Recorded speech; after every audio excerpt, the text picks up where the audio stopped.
네, 안녕하세요. 요양보 관련 기초 지식 2탄으로 돌아왔습니다. 오늘도 같이 열심히 화이팅! 해가지고 이거를 진행을 했으면 합니다. 저번 시간에 이어서 이번 시간도 1교시 요양보 론 필기시험 부분에 요양보 개론과 그리고 요양보 관련 지식 중에 요양보 관련 지식 2탄에 해당합니다. 저랑 오늘도 요점 정리하면서 문제풀이하는 시간 가져보도록 하고요. 오늘부터는 좀 제가 빨리 명확하게 명료하게 잡담 없이 좀 지나가도록 하겠습니다. 예, 저번 시간에 이어서 노인의 신체적 질환 중에 근골격계, 비뇨, 생식기계, 피부계 이렇게 세 가지를 저랑 2탄에 같이 보실 건데요. 근골격계에 해당하는 거는 퇴행성 관절염과 골다공증, 고관절 골절이 있고요. 비뇨, 생식기계에 해당되는 것은 요실금, 전립선, 비대증이 있습니다. 그리고 피부계에 해당되는 거는 욕창, 건조증, 대상포진, 옴 이렇게 되어 있습니다. 시험에 많이 나오는 게 골다공증 굉장히 많이 나오고요. 그 다음에 고관절 골절의 특징, 원인, 증상, 치료 및 예방. 그 다음에 비뇨 생식기계에서는 요실금 전립선 비대증 굉장히 자주 출제되고 있습니다. 그리고 피부계에는 욕창, 그리고 대상포진과 옴. 요렇게들이 좀 많이 출제가 되고 있으니까요. 오늘 저를 놓치지 마시고 지금부터 같이 보시겠습니다. 첫 번째, 근골격계 질환입니다. 제가 저번 시간에도 말씀드렸다시피 각 기계별 그리고 질환별 특징을 알고 계셔야 하고요. 그 다음에 질환에 따른 원인, 증상, 치료 및 예방 이렇게 세 가지 항목은 꼭 알아두셔야 문제 푸실 수 있다고 말씀드렸어요.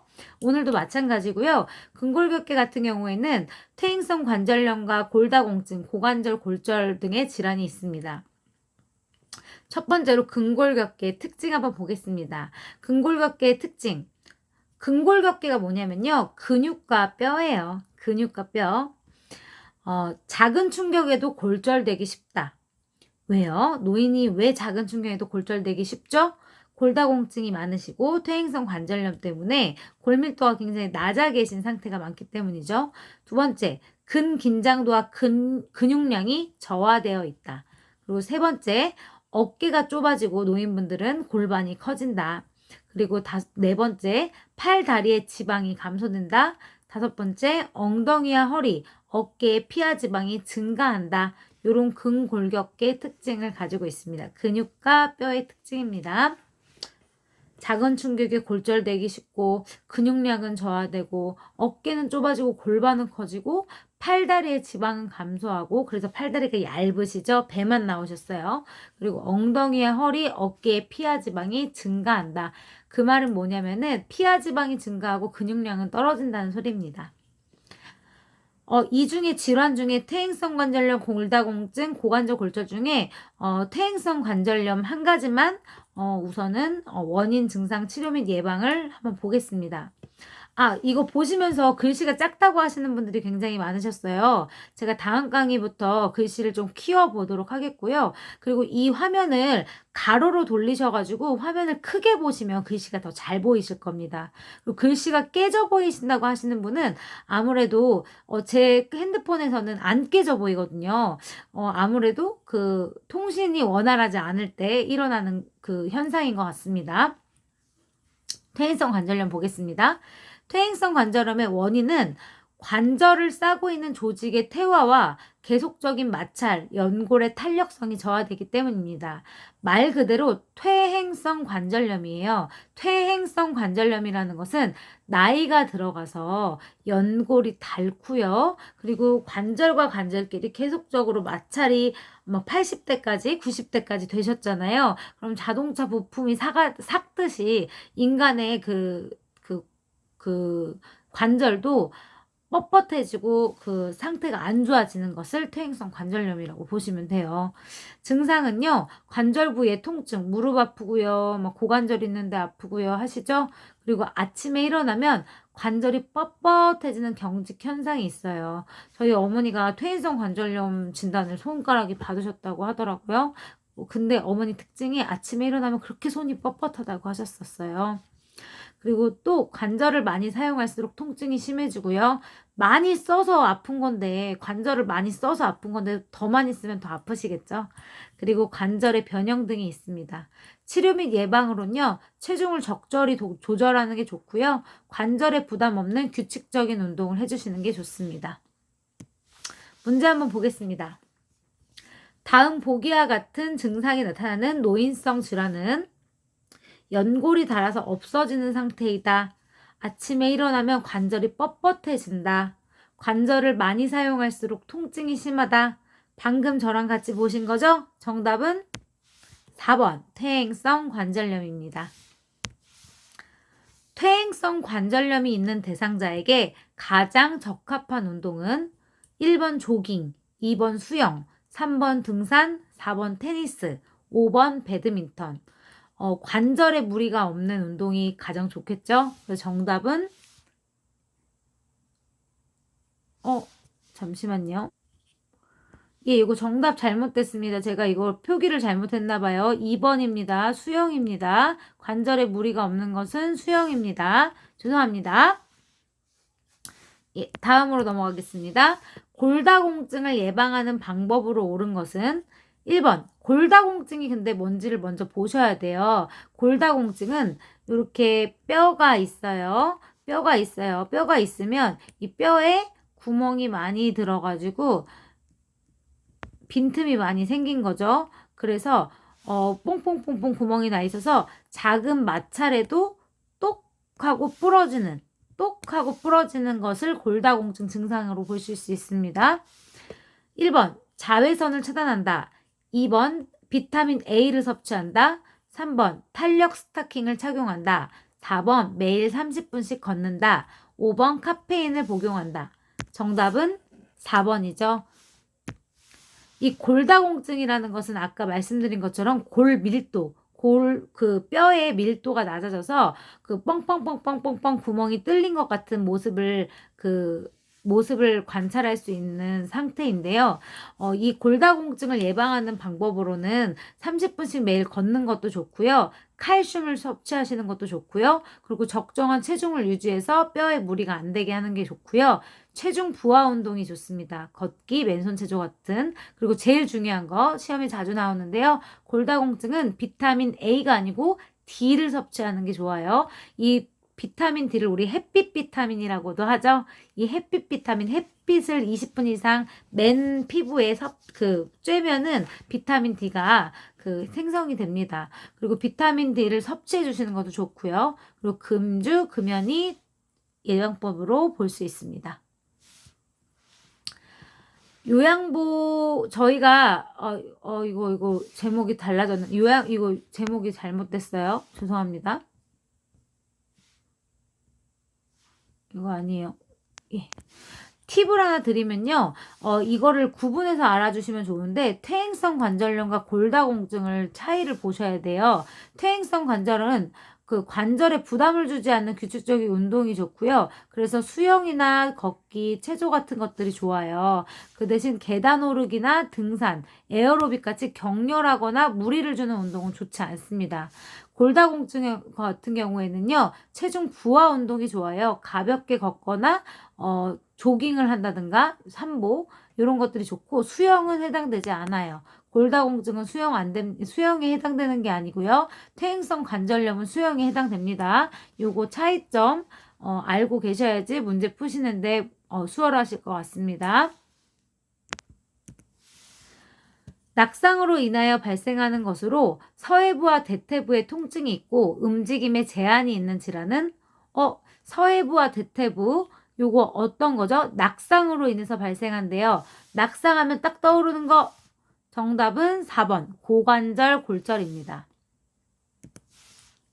고관절 골절은 낙상에 의해서 발생되고요. 골다공증을 기반으로 해요.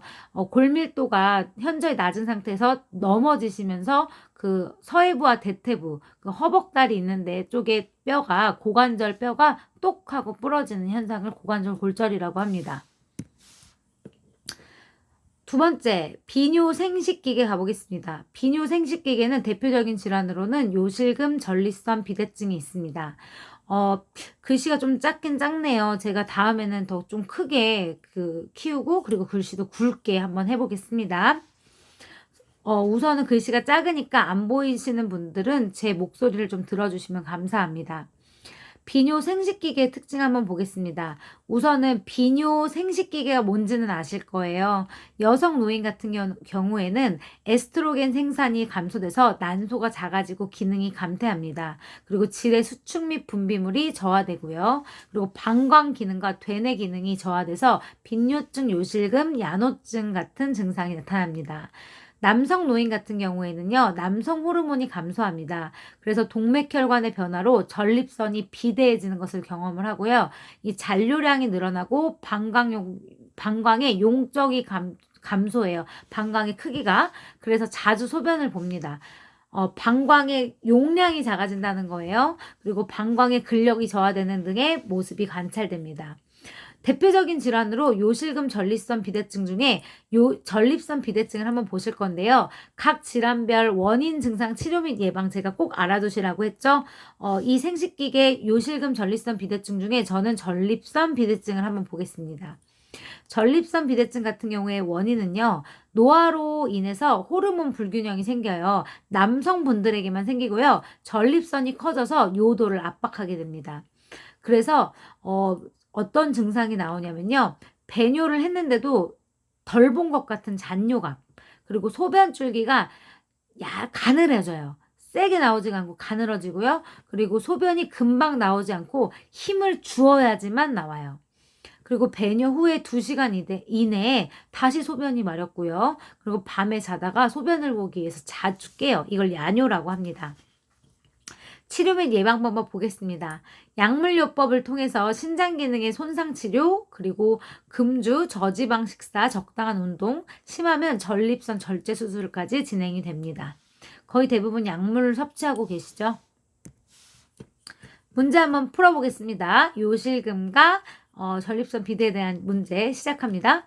노화로 인해 소변이 조금씩 밖으로 새어나오는데 그 원인은 무엇인가요? 1번 골반 근육 조절 능력이 향상인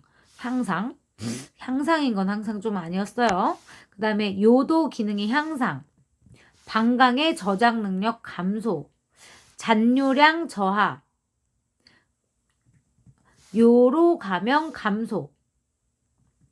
요로 감염은 증가하고요. 잔뇨량은 증가하죠. 그래서 계속 소변을 봐도 계속 남아있는 듯한 느낌이 드는 거예요. 그래서 정답은 3번이죠. 요실금 증상이 있을 때 대처하는 방법으로 옳은 것은 요실금 증상이 있으시다고 합니다. 1번, 야간에는 수분 섭취를 금지한다. 2번, 이동변기를 대준다. 요실금 있다고 바로바로 이동변기를 대줘요. 3번, 골반 근육 운동을 한다. 맞죠. 요실금 있으신 분들은 골반의 근육을 향상시키면은 방광도 근육이고 그리고 우리의 생식기도 다 근육으로 이루어져 있기 때문에 요실금이 많이 치료가 됩니다. 그리고 4번, 기저귀를 채운다. 요실금 있다고 바로 기저귀 채우시면은 배설 능력이 떨어지시게 돼요. 그리고 5번, 장시간 소변을 참았다가 한 번에 배뇨하도록 한다. 이건 고문이죠. 그래서 정답은 3번입니다. 골반 근육 운동. 요실금의 예방법, 요실금의 치료법은 골반 근육 운동입니다. 글씨가 좀 안 보이네요. 제가 읽어드릴게요. 요도를 둘러싸고 있는 요도를 둘러싸고 있는 곳에 배뇨 후 잔뇨감이 있고 그리고 소변줄기가 끊어지며 힘을 주어야 소변이 나오는 질환은 이거 방금 저랑 같이 요점 정리했던 부분이죠. 정답은 전립선 비대증, 배뇨 후 잔뇨감, 소변줄기가 끊어지고 힘을 주어야 소변이 나오고 그리고 남성한테만 나오는 거 전립선 비대증입니다. 예, 3번째 피부계 가겠습니다. 피부계의 질환은 욕창과 건조증, 대상포진, 옴 이렇게 4가지 질환이 있습니다. 피부계 같은 경우에는 특징이 있는데요. 피하 지방이 감소해서 기온에 굉장히 민감하시고요. 피부가 건조하고요. 탄력성이 감소됩니다. 그리고 피하의 지방층이 줄고 수분이 소실되어 건조해지고요. 발톱과 손톱은 딱딱해지고 두꺼워지고요. 머리카락은 가늘어집니다. 상처 회복은 지연되고요. 궤양이 생기기 쉽습니다. 이게 노인분들의 피부 특징입니다. 욕창 건조증 대상포진 옴 중에 한 가지만 골라서 제가 정리를 해드리면요. 욕창을 하나 골라보겠습니다. 욕창 원인 증상 치료 및 예방 한번 보겠습니다. 욕창의 원인은요, 혈액 공급을 받지 못하기 때문에 피부가 괴사되는 질환으로서 장시간의 장기간의 와상 상태이시거나 체중으로 압박을 받으시거나 부적절한 영양이 진행되거나 요실금, 변실금으로 인해서 오염돼가지고 그 부분에 욕창이 생기시거나 아니면 부적절한 체위 변경을 잘못 들어 올리거나 아니면은 들어 올리고 체위 변경을 할 때 긁히고 상처가 생겼을 때 이럴 때 욕창이 생기실 수 있습니다. 그리고 2시간에 한 번씩 체위 변경하는 거 아시죠? 와상 어르신 같은 경우에는 증상은요 1, 2, 3, 4단계로 되어 있는데요. 1단계 증상은 피부가 분홍색 혹은 푸른색 그리고 열감이 살짝 있어요. 2단계 피부가 벗겨지고 물집이 생겨요. 3단계 깊은 욕창이 생기고 괴사 조식이 발생하면서 노랗게 이제 노랗게 이렇게 고름이 끼죠. 그 다음에 4단계 뼈와 근육까지 괴사돼서 뼈 있는 데까지 썩어 들어가는 거예요. 괴사되는 현상. 그래서 4단계이신 분들은 저는 심한 분들은 뼈가 보이시더라고요. 그러니까 뼈 있는 데까지 이제 욕창이 진행돼서 주먹이 다 들어갈 정도로 깊이 패인 상태를 4단계라고 할 수 있습니다. 치료 및 예방 방법 보겠습니다. 우선은 약간 미지근한 물수건으로 찜질한 다음에 마른 수건으로 물기를 닦아내요. 이거는 초기일 때나 가능하겠죠. 그리고 주위를 나선형 그리듯이 마사지 한다는데 나선형이 뭐냐면 이런 식으로 마사지를 한다는 겁니다. 그리고 나선형으로 마사지 할 때 욕창 부분이 생길 것 같은 부분이 이렇게 있어요. 좀 빨갛게 발적이 일어나 있어요. 그럼 여기를 이렇게 하는 게 아니고 이 주변을 이렇게 나선형으로 마사지를 하시는 겁니다. 그리고 가볍게 두들기고요. 미지근한 바람으로 건조시킵니다. 그리고 춥지 않을 때는 30분 정도 햇볕을 쬐시면 좋습니다. 문제 한번 풀어보겠습니다. 이 문제는 욕창, 건조통, 대상포진, 옴 관련된 문제를 지금부터 풀어보시는 거예요. 저는 같이 욕창을 했고요. 나머지 건조증, 대상포진, 옴은 우리 선생님들이 원인 증상 치료 및 예방을 한 번 더 짚고 넘어가셔야 문제 원활하게 푸실 수 있습니다. 저는 하나만 예제로 해드린 거예요. 욕창이 발생할 위험 요소가 있는 대상자는 1번 영양 부족으로 근육이 위축된 대상자, 2번 변비가 있는 대상자, 3번 피하 지방이 많은 대상자, 4번 스스로 체위 변경이 가능한 대상자, 5번 요의 변이가 있는 대상자. 정답은 1번이겠죠. 아까 욕창의 원인으로서는 장기간의 와상 상태, 그리고 영양 부족, 그리고 부적절한 체위 변경, 그리고 그리고 또 뭐가 있었지? 기타 등등 있었어요. 앞에 다시 한번 봐주시면 되겠습니다. 욕창 초기 대상자의 피부에 홍반이 나타날 경우 돌보는 방법으로 옳은 것은 욕창 주의가 아니고 주위예요. 주위를 마사지하고 가볍게 두들긴다. 2번 피부 변화 있는 부위에 파스를 붙인다. 아유 절대 안 돼요. 3번 춥지 않으면 2-3시간 햇볕을 쬐인다. 아니죠. 30분 쬐이는 거였죠. 4번 욕창 부위에 뜨거운 물주머니 절대 대시면 안 됩니다. 화상이 욕창이 가장 많이 발생할 때가 언제냐면 겨울철이에요. 우리 겨울철 때 어르신들 전기 매트 틀어놓고 주무시잖아요. 근데 피부가 둔감하시다 보니까 본인의 피부가 화상을 입는지도 모르고 뜨겁게 주무시는 때가 있어요. 이 뜨겁게 화상을 입은 곳이 욕창이 더 쉽게 일어나고 그 화상 입은 데가 욕창으로 발전하는 경우 굉장히 많습니다. 그렇기 때문에 뜨거운 물주머니 안 되십니다. 5번 찬바람과 따뜻한 바람을 번갈아 가면서 쐬어주는 게 아니고 미지근한 바람을 쐬어서 말려주죠. 그래서 정답은 1번입니다. 대상자의 욕창을 예방하는 방법으로 옳은 것은 몸에 꽉 끼는 옷 입으면 혈액순환 안 되겠죠. 2번 하루에 2번 체위 변경을 해준다? 아니죠. 2시간에 한 번씩 체위 변경합니다. 3번, 무릎 사이에 베개를 끼워준다. 너무 좋은 방법이죠. 무릎 사이에 베개를 끼워줘서 서로 뼈와 뼈끼리 마찰이 일어나지 않게 해주시는 거예요. 이게 툭 튀어나온 무릎과 무릎 사이가 이렇게 붙어 있으면 이게 여기 혈액순환이 되지 않기 때문에 조직이 괴사되는 현상, 욕창이 발생할 수 있어요. 4번, 청골 부위에 도넛형 베개를 사용한다. 도넛형 베개 사용한다고 나오면 무조건 정답이 아니에요. 도넛형 베개는 사용하지 말게 되어 있어요. 이게 도넛형 베개가 요렇게 도넛 모양으로 요렇게 된 베개를 말하거든요. 여기에 엉덩이를 놓는 건데 엉덩이 놓게 되면은 엉덩이를 요렇게 놔요. 엉덩이를 놓게 되면은 요 부분만 피가 안 통하는 거예요. 엉덩이가 밑으로 쑥 빠지고 그 도넛형 베개에 접한 부분은 혈액순환이 되지 않기 때문에 욕창을 더 야기할 수 있어요. 5번, 뜨거운 물주머니 되는 거 안 된다고 말씀드렸죠? 그래서 정답은 3번. 수두를 일으키는 바이러스에 의해서 수포, 통증, 가려움, 자결감을 포함한 발진이 나타나는 질환은 수두 나와서 수두 나오면 무조건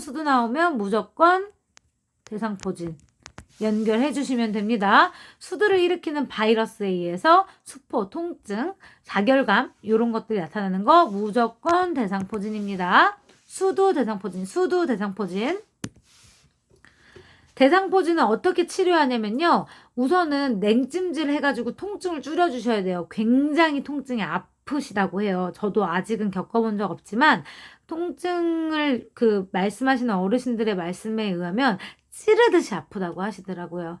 그리고 대상포진은 대상포진 백신이 있어요. 대상포진 주사가 있으니까 요 백신 주사를 투여하셔서 면역을 증강시키는 게 좋고요. 퍼지거나 감염되지 않도록 긁지 마세요. 수포를 긁지 마세요. 그리고 적절한 영양과 휴식을 취해주면 좋습니다. 옴에 대한 설명으로 옳은 것은 옴 같은 경우에는요.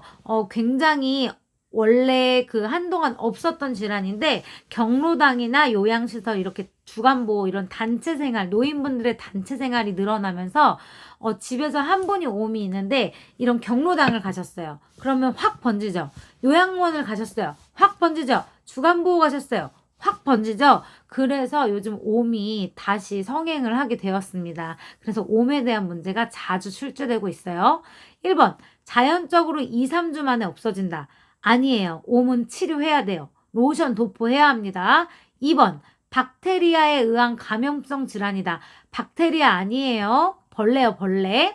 3번, 다른 사람에게 옮기지 않는다. 옮겨요. 다른 사람에게 옮겨요. 그래서 옴 같은 경우는 치료를 할 때 그분하고 접촉한 모든 동거한 가족 그리고 요양보호사까지 옴 치료를 머리부터 발끝까지 다 합니다. 4번, 밤보다 낮에 가려움이 더 심하다. 아니에요. 밤에 더 가려워요. 증상이. 5번, 의류, 침구류를 삶거나 햇볕에 널어서 소독한다. 해주셔야 돼요. 의류나 침구류 삶거나 햇볕에 널어서 소독한 다음에 3일 후에 사용하셔야 합니다. 그래서 정답은 5번이 맞습니다. 여기 또 옴에 대해서 툭 튀어나오네요. 옴은요, 목에서 발끝까지 전신의 치료용 연고를 도포해야 해요. 그리고 대상자는 물론 동거가족, 요양보호사도 동시 치료를 하셔야 되고요. 침구나 옷은 뜨거운 물로 10분에서 20분 세탁한 후에 3일 이상 사용하지 않아야 합니다. 예.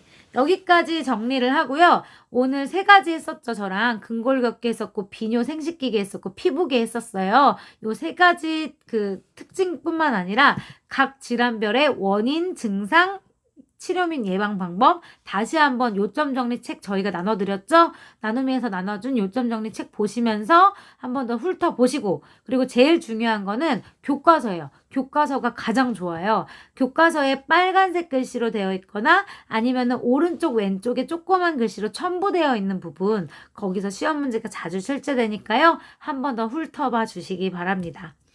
말씀드렸다시피 경기도 수도권은 시험일이 10월 9일로 되었어요. 9월달 시험이 취소되고 10월 9일로 확정이 되었습니다. 이제 조금만 가면 됩니다.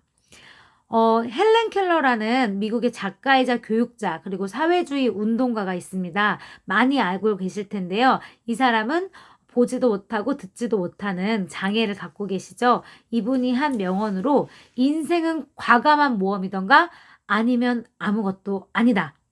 우리 선생님도 요양보호사 시험이라는 과감한 도전을 하고 계시죠. 이 과감한 모험을 끝까지 포기하지 않고 같이 가주셨으면 좋겠습니다. 그럼 오늘도 고생하셨고요. 저는 다음 시간 때 다음 영상으로 뵙겠습니다.